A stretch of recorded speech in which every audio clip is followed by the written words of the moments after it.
Pemirsa, kita lanjutkan diskusi kita. Sekarang Permadi Arya, pegiat media sosial. Saya Bang Arni. Silakan. Tes. Assalamualaikum warahmatullahi wabarakatuh. Nama saya Permadi Arya, Bang Arni. Ya. Alhamdulillah perdana di sini. Perdana ya. Perdana, Bang. Makanya agak-agak grogi nih sebenarnya. Apalagi ada Al Mukarram Al Khotot sama Koko Felix yang saya hormati. Jadi Bang Arni, saya ini pegiat media sosial, anggota Banser juga. Tapi saya hari ini kesini sebagai pribadi saya tidak mewakili organisasi saya, GP Ansor dan Banser. Izinkan Bang Karni, saya mau mengangkat perspektif yang lain sedikit daripada yang sudah diangkat sama sahabat-sahabat di sini mengenai topik malam ini ya Bang Karni. Jadi menurut saya kumpul-kumpul unjuk rasa atau apapun lah istilahnya nuwun sewu ya, itu ya hak azazi ya di negara ini ya Bang Karni. Itu kebebasan berpendapat yang dilindungi oleh undang-undang. Justru menurut saya itu indikasi bahwa demokrasi di negara kita ini ya iklimnya masih sehat, iklim demokrasinya. Dan juga sebenarnya itu indikasi ya wah rezim ini ya nggak otoriter gitu. Masih bisa kumpul-kumpul gitu. Meskipun ada yang jelek-jelekin pemerintah gitu misalnya gitu ya. Nah tapi ini yang bikin saya kecewa. Ini yang saya sesalkan ini Bang Karni ini. Dan ini nuwun sewu ya, Al Mukarram Al Khotot sama Al Mukarram Koko Felix. Izinkan saya selesaikan dulu ya. Ngomongnya nanti kalau mau motong nanti biar saya selesai dulu. Yang saya sesalkan ini acara yang harusnya tanda kutip sakral ini dibajak, ditunggangi oleh ormas terlarang. Ormas terlarang yang saya maksud ini adalah Hizbut Tahrir Indonesia. Ormas yang sudah dibubarkan oleh pemerintah lewat Perpu nomor 2 kemarin. Bendera Hizbut Tahrir itu dibentang, dikibar-kibar, diarak-arak di acara tuh Bang Karni. Jadi nuwun sewu, ini menurut saya ini adalah bentuk pembangkangan terhadap kedaulatan hukum Republik Indonesia. Masih ada yang lebih parah Bang Karni. Mohon izin saya pakai ilustrasi, saya udah siapin materi. Ini foto viral, sang saka merah putih ditaruh di bawah bendera ormas yang terlarang. Jadi saya begitu lihat ini nuwun sewu ini. Ini merayakan merayakan reuni, merayakan kemenangan atas penistaan agama. Tapi ya jangan jadi menistakan sang saka merah putih juga dong, benar gak?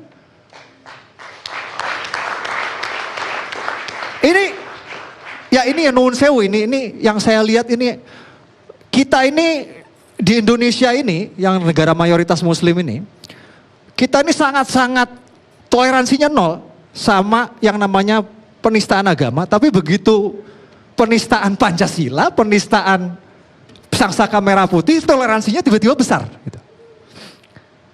Yang jadi pertanyaan buat saya, ini aparat kemana? Pak aparat kalau ada yang nonton ini kemana? Ini jelas-jelas ini penistaan ini penghina simbol negara ini jelas-jelas ini. Ini kemana aparat ini Bang Karni? Mosok sang saka merah putih ditaruh di bawah. Saya tahu pasti Koko Felix sama ini di sini pasti banyak yang ingin mendebat saya Bang Karni bahwa itu yang dipasang itu bukan bendera HTI, itu adalah Panji Rasulullah. Saya katakan sekarang, ini adalah Panji Rasulullah Muhammad Sallallahu Alaihi Wasallam. Inilah al-roya al-liwa. Monggo ini banyak sumber kredibel yang bisa dicek, banyak sumber kredibelnya. Ini bisa dicek ini. Ya, bisa periksa sendiri. Ini Bang Karni barang aslinya ini ada di Islamic Museum di Istanbul, Turki. Monggo, Koko Felix kan suka ke Turki, mampir ke sana. Jadi itu bahkan dikutipan sejarahnya itu jelas bahwa ini dulu Rasulullah Muhammad SAW menyerahkan bendera ini kepada Sayyidina Ali bin Abi Thalib radhiyallahu anhu pada Khaybar ke-7. Jadi jelas sejarahnya.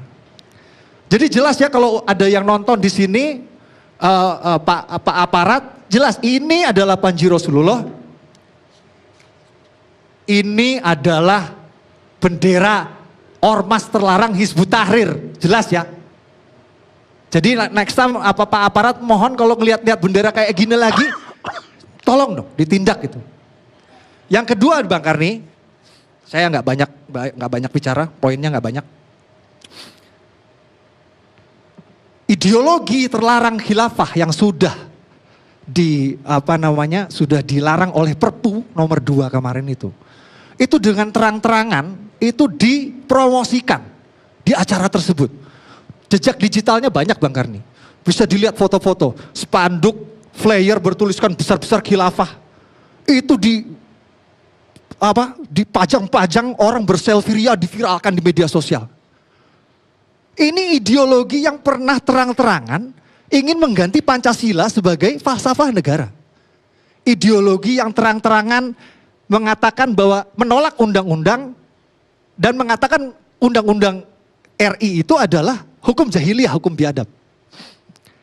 Ideologi yang terang-terang mengajarkan katanya nasionalisme itu tidak ada dalil, kata mereka.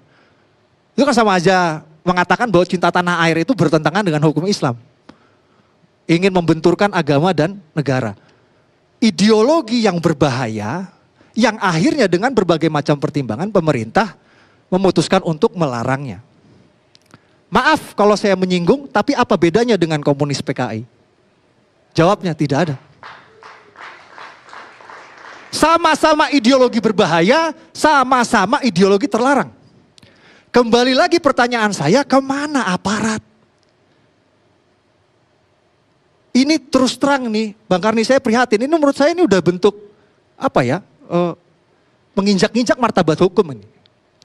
Dan yang terakhir, pasca acara Bang Karni, buzzer-buzzer mereka, influencer mereka, itu di media sosial mereka kompak blasting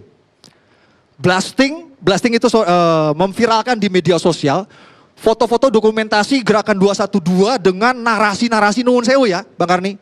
Narasi-narasi yang hate speech, agitasi, dan hasutan anti pemerintah.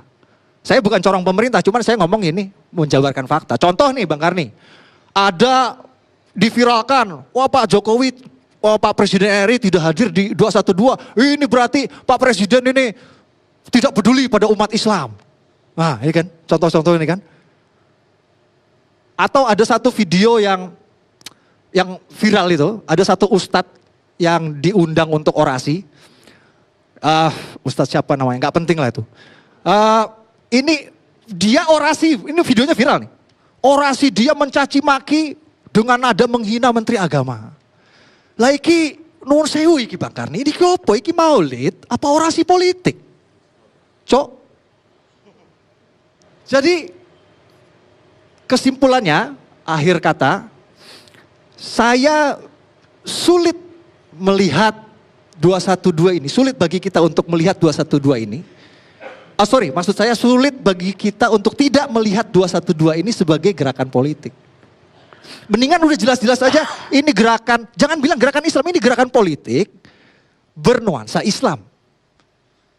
Bahkan ini saran saya nih Bang Karni, ini buat bapak-bapak ini yang saya terhormat. Udah kenapa nggak bikin aja sih partai politik 212? Parpol Islam 212 kan jelas.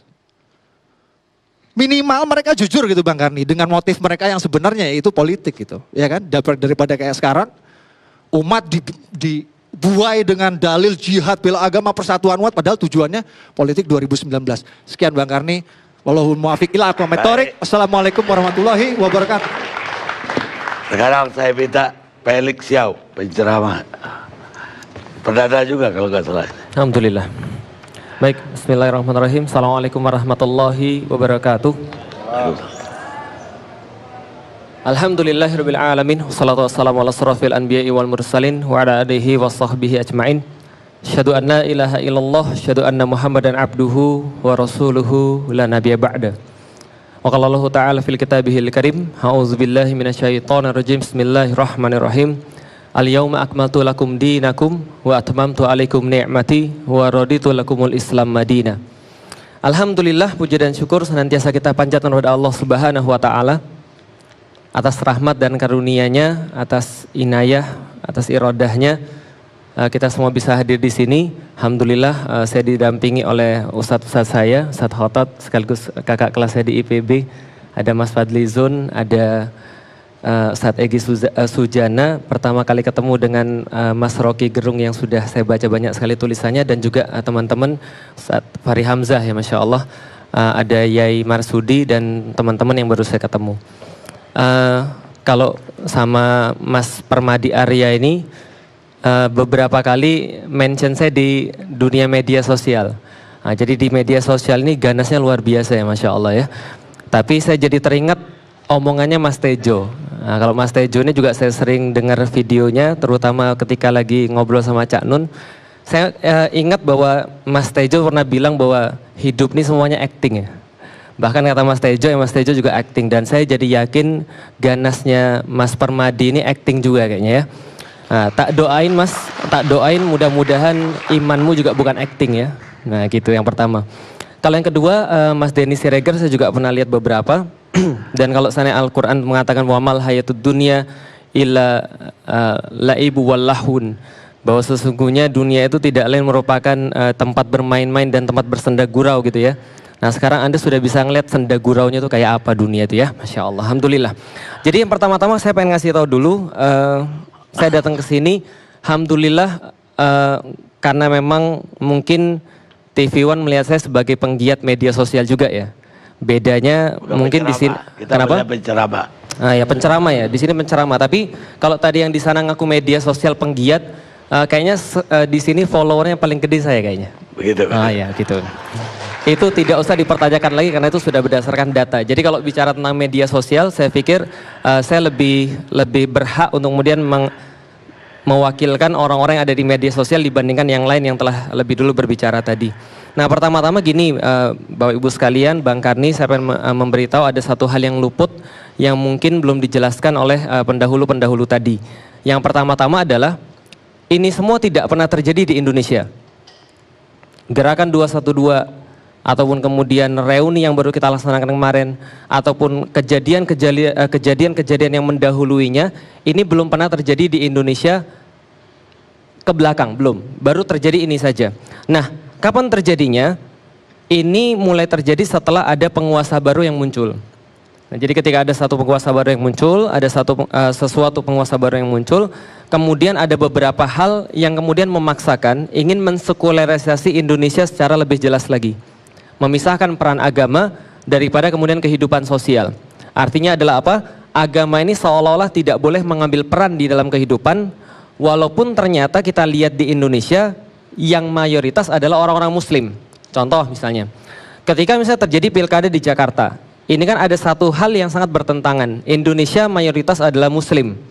Kemudian mereka harus dipaksa seolah-olah kemudian menerima pemimpin yang dalam agama mereka melarang dengan jelas bahwa orang-orang muslim itu dikuasai oleh orang-orang yang bukan muslim. Itu sudah jelas sekali dituangkan di dalam Al-Quran, salah satunya yang kelak nanti akan diingat sebagai gerakan Al-Ma'idah 51 itu. Nah ini ada sebuah hal yang kemudian dipaksakan. Sabar Ustaz, Alhamdulillah. Saya belum selesai. Nah ada kemudian yang sudah dipaksakan di sini. Nah ketika ini kemudian terjadi, ada polarisasi. Dan kalau boleh dicek di Facebook saya sudah bilang dari awal bahwa ini kalau diteruskan akan jadi masalah yang sangat besar sekali. Lah kenapa? Seolah-olah ada pemaksaan ingin mensekularisasi Indonesia lebih dalam lagi daripada yang sudah pernah ada. Nah, dari situlah kemudian ketika ada gerakan-gerakan kaum muslimin yang akhirnya 411, 212, ini ada satu hal yang memang tidak pernah dirasakan. Saya masuk Islam tahun 2001. Jadi pada Bapak Ibu sekalian yang hadir di sini yang ada di rumah, saya masuk Islam 2001. 15 tahun, 16 tahun saya berada di, 2002 saya masuk Islam. 15 tahun saya berada di dalam Islam, itu tidak pernah saya temukan ada satu common sense di antara kaum muslimin untuk satu gerakan. Nah kenapa ini bisa muncul? Karena mereka mengatakan kami mendapatkan hidayah, kami mendapatkan pencerahan, kami mulai sadar dengan agama kami, tanggung jawab dengan agama kami sendiri, yang setiap hari kami ucapkan, yang setiap hari kami baca Al-Quran. Setelah kemudian kasus penistaan Al-Maidah 51 itu, mereka menjadi punya sebuah tanggung jawab yang lebih besar dalam agama mereka. Muncul satu gerakan. Nah ketika muncul satu gerakan ini menjadi sebuah gerakan yang tidak bisa diabaikan oleh siapapun. terlepas tadi ada usaha kemudian untuk mengkerdilkan gerakan ini dengan kata-kata seperti tadi, yang hadir di sana cuma puluhan ribu. Ada satu situs berita mengatakan dari polisi sendiri, itu polisi yang ditugaskan untuk menjaga aksi kemarin itu, bukan aksi ya Ustaz ya, ngumpul, reuni, baik, reuni dan maulid akbar, itu yang ditugaskan 35 ribu. Lah kalau dikatakan orangnya 30 ribu, berarti siapa yang mengawal siapa kan gitu?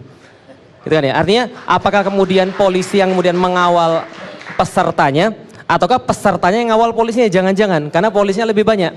Nah sedangkan kejadian itu kan nggak ada. Oke, terlepas daripada kemudian aksi apapun yang kemudian mengkerdilkan, mereka harus kemudian memahami bahwa gerakan ini tidak bisa diabaikan.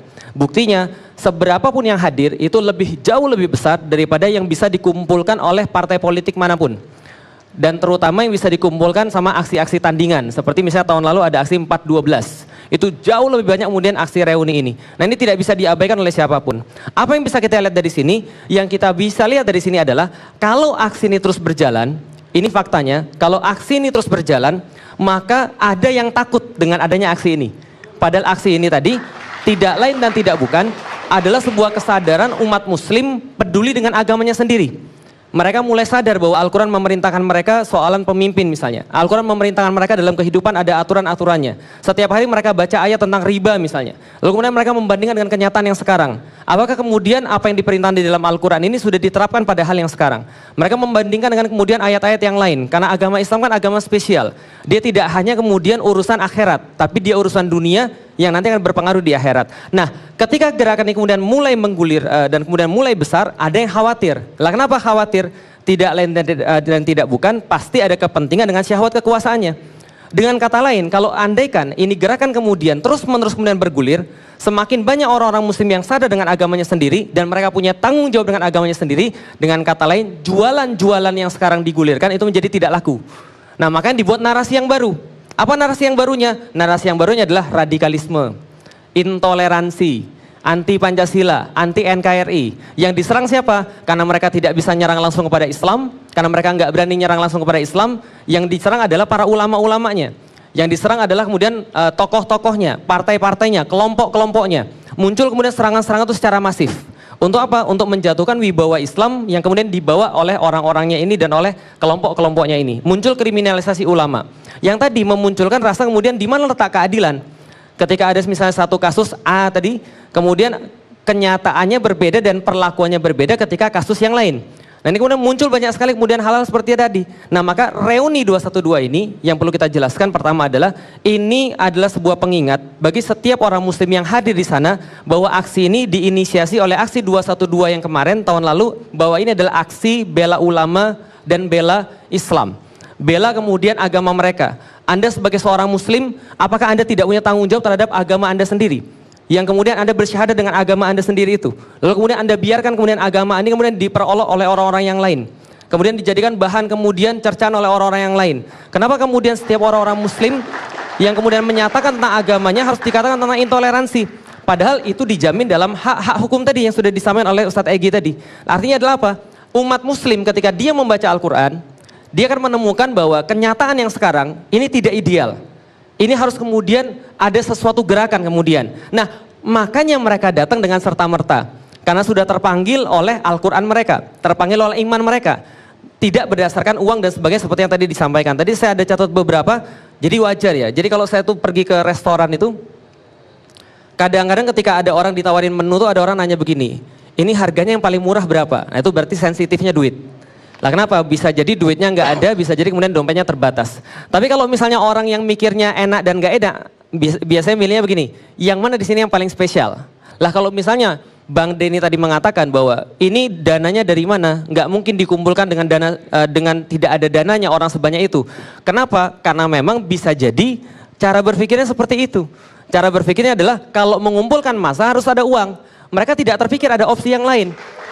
Bahwa ada orang yang kemudian bahkan mengeluarkan uang di situ, bahkan mereka kemudian mengerahkan segala sesuatu yang mereka punya, dan mereka nggak segan-segan untuk membayarkan orang lain.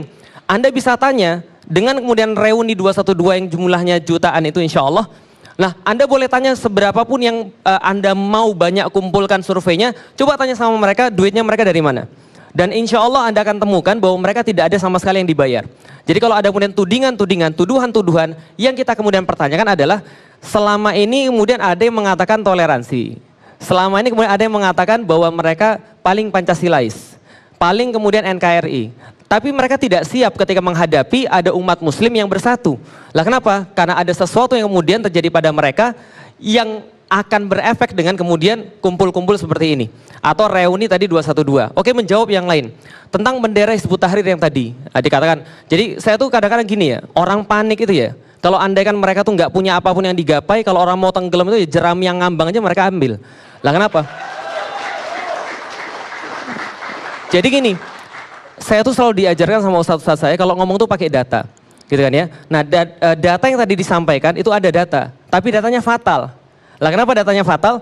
Saya ke Topkapi itu lebih dari 15 kali. Lebih 15 kali. Topkapi, Museum Topkapi. Dan saya nggak tahu kalau Mas Permadi tadi yang diklaim Abu Janda ya. Berarti bapaknya janda ya. Oh, gitu ya, Masya Allah. Alhamdulillah. Nah, jadi nggak tahu dia sudah pernah ke sana atau belum. Itu yang pertama. Dan tidak ada satupun kemudian bendera Rasulullah yang dipajang di Topkapi. Tidak ada. Saya 15 kali ke sana. Dan saya pikir mudah-mudahan ini bukan bagian daripada kesombongan. Enggak ada yang lebih tahu di Indonesia tentang Utsmani daripada saya, insya Allah. Dan bendera yang tadi disampaikan itu bukan bendera Rasulullah, itu bendera Utsmani. Makanya berarti itu adalah sebuah kebohongan publik yang kemudian tadi. Bahkan ini adalah, boleh ngasih. Loh, sebentar Mas, sebentar. Tunggu dulu. Katanya tadi nggak boleh ngomong dulu. Piye toh? Gitu kan ya. Baik. Jadi artinya ini adalah kemudian sebuah hal pembohongan yang kemudian sebuah penggiringan opini. Bahkan inilah hate speech yang sebenarnya. Lah kenapa? Dari tadi kalau misalnya difahami dan didengarkan, inilah ucapan-ucapan provokasi tadi. Gitu kan ya. Oke, itu yang pertama. Yang kedua, bendera yang tadi diklaim sebagai bendera Hizbut Tahrir itu adalah bendera Rasulullah Sallallahu Alaihi Wasallam. Hadisnya jelas. Anibni Abbas, royatu Sallallahu Alaihi Wasallam saudah, waliwa'uhu abyad. Saya nggak usah artiin ya, insya Allah ya. Oh, artiin, baik. Baik, terima kasih. Sesungguhnya bendera Rasulullah Sallallahu Alaihi Wasallam itu warnanya putih dan panjinya berwarna hitam. Artinya sudah jelas sekali ada warna putih dan ada warna hitam di situ. Dalam kemudian hadis yang lain dikatakan maktubun alaih la ilaha illallah Muhammadur Rasulullah. Bahwa sesungguhnya tertulis di dalamnya la ilaha illallah Muhammadur Rasulullah. Kalimat yang antum-antum itu semua hidup dengan itu.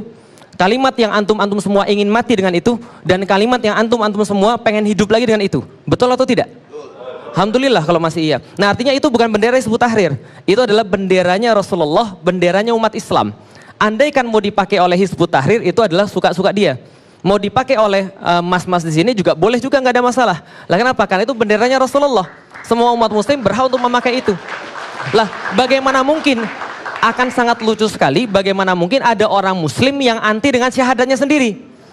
Atau jangan-jangan dia nggak paham bahwa itu adalah syahadatain. Ini. Oh sebentar, saya belum selesai. Saya belum selesai.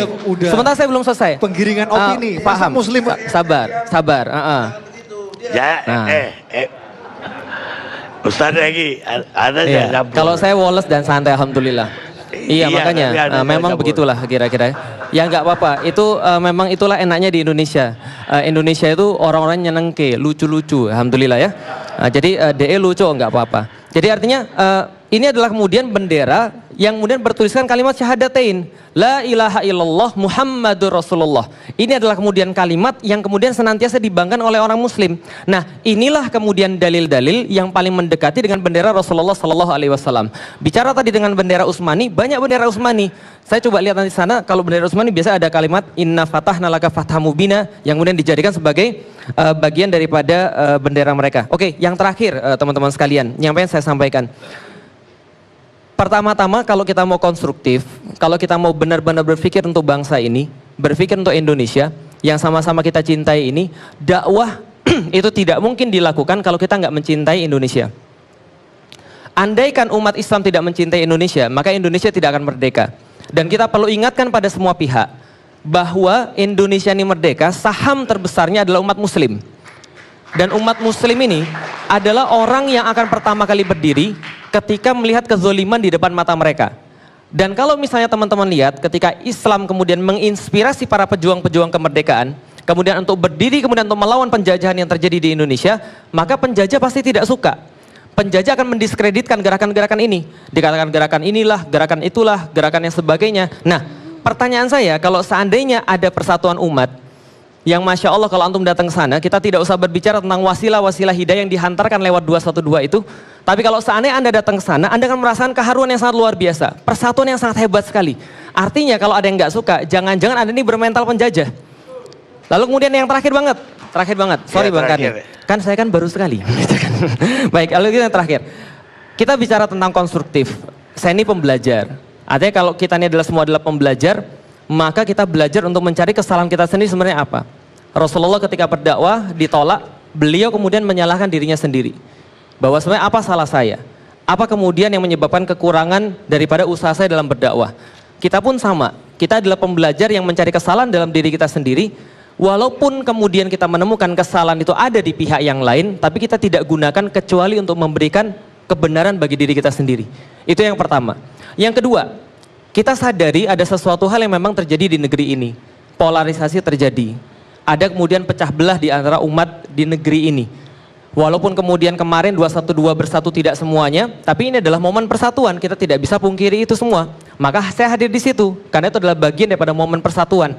Karena dalam kemudian kondisi pecah belah seperti ini, tidak ada yang lebih baik yang kita lakukan kecuali kita bersatu dan kemudian mendatangi tempat-tempat yang ada kemudian persatuan seperti itu. Dan saya sadar kemana-mana saya ditolak gitu kan ya, ada beberapa tempat yang kemudian mengusir, menolak saya. Tapi saya yakin yang diusir itu bukan keinginan kita untuk bersatu. Bukan keinginan kita untuk kemudian mencari solusi yang terbaik bagi negeri ini. Dan bagi kami orang-orang muslim, kami meyakini bahwa solusi yang diberikan terbaik itu sudah pasti datang daripada Allah Subhanahu wa Ta'ala. Kita meyakini itu dengan seyakin-yakinnya, dan kemudian itu sudah terbukti selama 1300 tahun lewat kemudian yang dikatakan khilafah tadi. Yang dikatakan ideologi terlarang tadi. Terlarang dari mananya? Kalau Anda mengatakan khilafah adalah ideologi terlarang, berarti Anda harus menghapuskan kemudian orang-orang yang membaca ketika taraweh kepada Khalifah Abu Bakar, Khalifah Umar, Khalifah Utsman, Khalifah Ali. Mereka adalah khalifah-khalifah. Dan khilafah adalah apa? Khilafah adalah prinsip pengelolaan alam semesta yang diamanakan Allah kepada manusia.